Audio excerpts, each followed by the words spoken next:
What's going on, everybody, and welcome to another video from the Georgia Assassin. Today we're going to be discussing suburban deer hunting, some problems that can arise when you try to do this, and some tips to help you along the way if you do decide to do it. Let's go.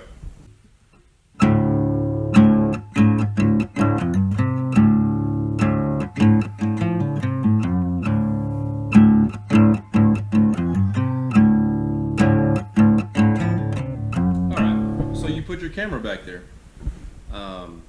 Give it a week or so and go check it. See a few does. Not that big a deal, just does. And then you see a 12, 16 point, 140 inch buck back there.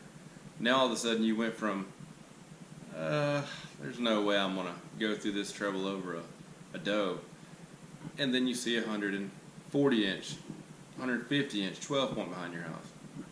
Big mass, 5 inches outside his ears, 16 inch tines. Now what do? That's where I'm going to help you. I've got the biggest track in my neighborhood. I've probably only got 1/3 of an acre woods, but it holds a lot of deer. I'm going to show you some pictures of some deer that I've seen out there.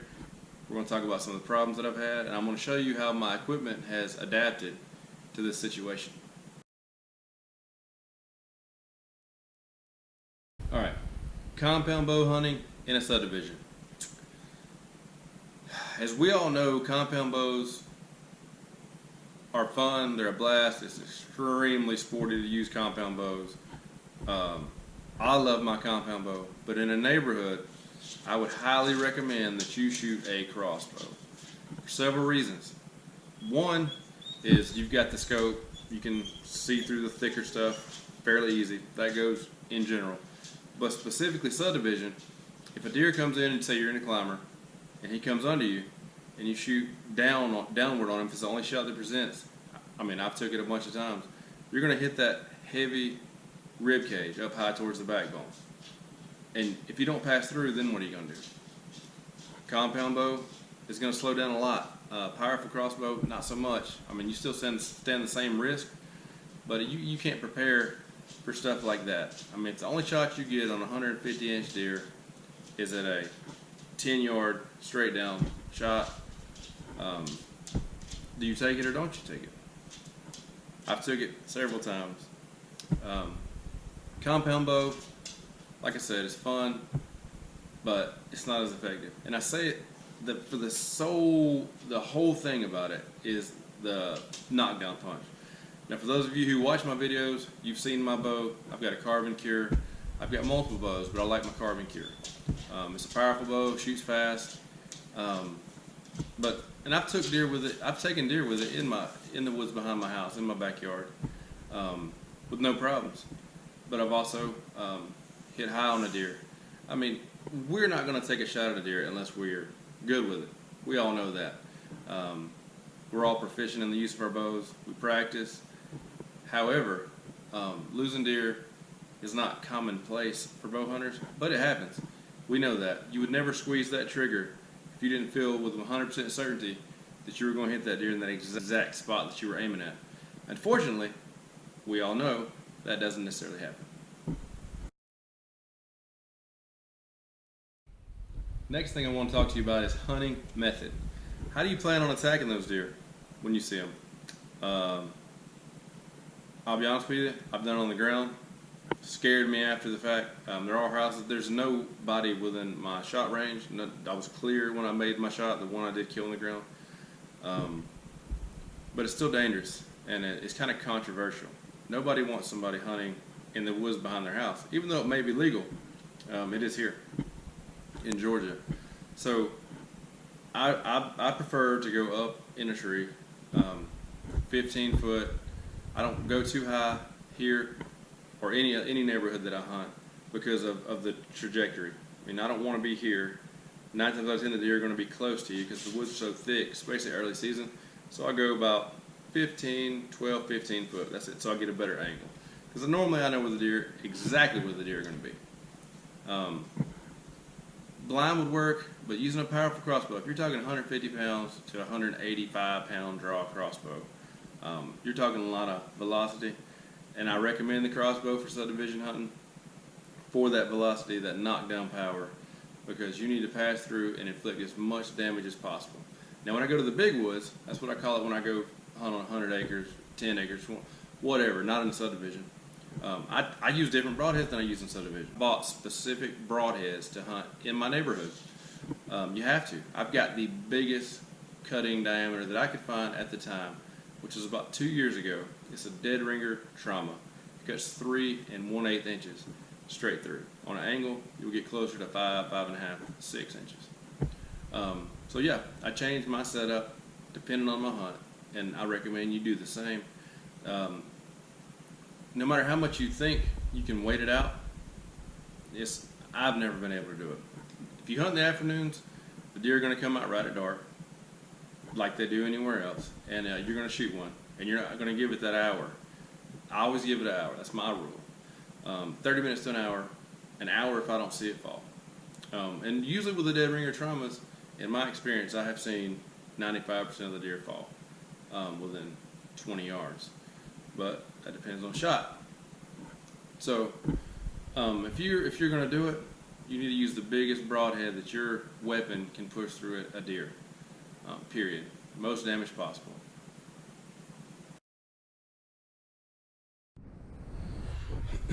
All right, so that brings me to my next point. I kind of jumped into it a little bit early. Let's talk about broadheads. There's a lot on the market. I like mechanical. Some people like fixed blade. I've always liked mechanicals because I like to shoot 60 yards. Probably wouldn't shoot further than that now, but my bows are sighted into 70 yards. But when you shoot those deer, especially at night in the afternoon, you are going to want to go find that deer because your mind is going to be saying, oh God, this deer has died in somebody's yard. This deer has died in somebody's yard. Deer's not going to do that, in my experience. Every time I've shot one in the afternoon with my bow, and I go out after it early instead of waiting, I usually jump it in the woods, normally. I don't think I ever haven't jumped the deer in the woods. But the problem is when you do jump that deer, it's gone. Then it'll die in somebody's yard. So you gotta weigh your options. I don't hunt in the afternoons in any subdivision unless there's a monster back there. And then you tell yourself, well, I'll go for a lethal right at the spine, right at the base of the head, and I'll put him down. But when that deer comes in, and you don't have that great of a shot at the base of his neck, or a spine shot, whatever you're going to be after, then you go for what you know. You go for that lung shot, double lung shot, heart shot. And we all know, I've made perfect shots on a deer and then run 100 yards. Straight heart shot, they run 100 yards before they pile up. And I've also made some iffy shots on deers over the years, and the deer would go 30 yards and lay down, and I'd find it there. So, subdivision hunting, most powerful weapon that you can use or you can get your hands on, hunting a tree preferably, biggest broadheads you can use, biggest broadheads you can find, biggest broadheads you can buy and shoot accurately. I'm going to show you some examples of the broadheads that I use. All right, so here's the broadhead that I'm telling you about. This is the dead ringer trauma. I don't believe they make them anymore. They got tired of paying the royalty for the adjustable setting there. You can get these through Dead Ringer. They've changed the names, of course, but you can get some really massive cuts from them. If you do use this band here, do not put it all the way up to the stopper. I mean, it's very, very tight, very hard to open there. I've never done that. I usually put it right here, barely on, so you get a little play. The last thing you want to do is for those blades not to deploy fully. Great broadhead. It's got a fully aluminum ferrule. These are pretty much one-shot broadheads. Now I've gotten a second shot out of a couple, but these are really weak when it comes to hitting the ground. This tip is going to ruin. But look at that cut. I mean, you can see that cut. It's massive. So you got the dead ringer trauma. I would recommend something of this caliber or greater. That's the 3 1/8. Now if you're going to use this on a compound bow, which I have done, then I'm going to reduce it to the 2.5 inch cut, simply because the driving force you have. give you an example of what you don't want to use. Is these. These are really old broadheads that I've got. Some of the first mechanicals that I ever tried. They're Trophy Ridge. I'm not sure what the name is. First deer I ever shot in the Subdivision, I shot with one of these. With a crossbow. It was a 10-yard shot on the ground level. Hit the deer right behind her shoulder blade. She ran off. I jumped her in the woods. Like I said, I couldn't wait. I had to go find her. I was so scared she died in somebody's yard.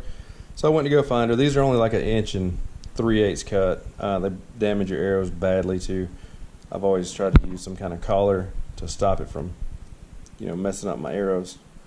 So anyways, these are good coyote arrows now. Oh, back to the story. I ended up jumping the deer, and she ran to a neighbor's house, dove into her flower bed where they had bushes in front of the house, dove in there and died. So, but luckily I was able to recover her, because I would have been in a world of madness the next day had I not been able to recover her, because she left blood all over the driveway of the yard she ran through. All right, my second favorite broadhead and my go-to broadhead, 100% of the time, whenever I am in the big woods, as I call it, is the 2-inch cut Swacker broadhead. Now they've got some bigger ones now. Like I said, I've had these probably 6 or 7 years, and I've killed many deer with these. These are a phenomenal broadhead. Never had a blade break, ever. I'm gonna go ahead and pop the shrink band off here so you can get a better look at what I'm talking about. It hits the deer, goes through, it breaks the band. It will do a 1-inch cut on the way in. These bad boys here will cut. And then she splits open, brand new fresh blades, brand new fresh blades going through the deer. All right, so that's a phenomenal hit. These are extremely accurate. Shot these at deer up to 60 yards before, and brought them down, no problem. 2-inch cut, exit wounds, or 2-inch width, cutting width. Exit wounds are usually 3.5 to 4 inches. Next up, I will show you. These are some hypodermics that I took the blades off of to practice with. Don't like these that much. It's a cool looking broadhead. They're definitely tough, stainless steel. The blades and stuff are here. But I shoot them just like this, and they shoot accurate with these on or take them off. So like I said before, I like to shoot my broadheads as I'm going to shoot them at deer. There are broadheads, like these blades are subject to break. These are just a razor material. These are stainless. I can show you a head that I have shot before real quick. So here's a head that I shot, hit the ground, killed the deer, and it messed the tip up. As you can see, I've had to kind of file it down with a rat tail file. Then I just colored it for no reason whatsoever, but I did anyway. So here's one that I shot that survived. So this is one that I shot at a deer. Still got some hair on it, but yeah, it's still in good. It's still good. No, I'll definitely shoot this broadhead again. Take the blades off, sharpen them. And look, guys, remember if you shoot your broadhead at a deer and it doesn't ruin your blades, don't sharpen them with a leather belt or anything crazy like that. I mean, think about this. A steak knife is rigid because it's made to cut through meat. You try to cut a piece of meat with a razor blade, it's going to cut. It's going to be a clean cut, but it's not going to rip through as easy as with a blade. That's why steak knives have ridges. So when you do this, take you a file and file it hard. I mean, you want some edge to it. You want some edge to it. You don't want to have I mean, the razor tip edges are cool. I'm not saying they don't work. I was told a long time ago the analogy about the steak knife made perfect sense to me. So that is what I do. So that'll show you. I'm going to go ahead and show you my deer hunting box that I've got here. This is just where I store all my stuff, different knickknacks and toys and stuff like that. Shot blades. So anyways, here you go. Here is my deer hunting box. Got some squirrel arrows in there, or like small game. arrows, which my bows shoot entirely too hard to even think about using those. I've got some arrow inserts here. If you ever bought new arrows, you'll see those inserts in there. They usually come with one spare, so I save them. Put that band back on there. Good to go. What else? Allen wrenches for changing the blades out. Got some wire. This wire is what I used to use to wrap up these blades with, to practice with. I've got some bow wax, coyote color, I don't know why that's in here, fletchings. Several things in here that you can use. Anyways, this is just my hunting box. Several little things. This is one of the first arrows I ever bought. Bought them when I was like 12. I think I shot all 6 the same day at deer, and my dad ended up finding this blade several years later as he was over there. I'm just walking around. So, anyways, use this information. All right. So we talked about not putting your camera out there if you don't want to hunt out there. We've talked about the broadhead selections, biggest you can use. Trust me. We've talked about how we're going to hunt. Where we're going to hunt is not such a big deal. Just find the trail. If you got a camera back there, you'll know where they'll be. You'll pretty much have them on your watch. I think that's about it. Tracking the deer is going to be difficult when it does happen. In the state of Georgia, you have to, as a hunter, it's your responsibility to know the boundaries, property lines. So I've had to knock on everybody's door in the neighborhood before at 9 o'clock at night trying to get permission to track deer. So I don't know what it's like where you live, but that's what you got to do in Georgia. Never had an issue with retrieving any deer. I think that's it, though. I mean, you're pretty much ready, but don't be surprised when you see the biggest deer you've ever seen in a small tract of woods behind your house or behind somebody's house. Neighborhoods are a great spot to hold deer. They're safe there. They can move freely at night without being seen a whole lot. But I'll bet you this, if you see does in your neighborhood, if you're ever driving out or just passing somebody's house and there's a doe there, then there are monster bucks there. Promise you. Anyways, thanks for watching. If you haven't subscribed already, please do so. Got a lot more videos to come. Deer season's fastly approaching. I'm going to try to get some good deer kills on video this year. And I'll see you on the next one.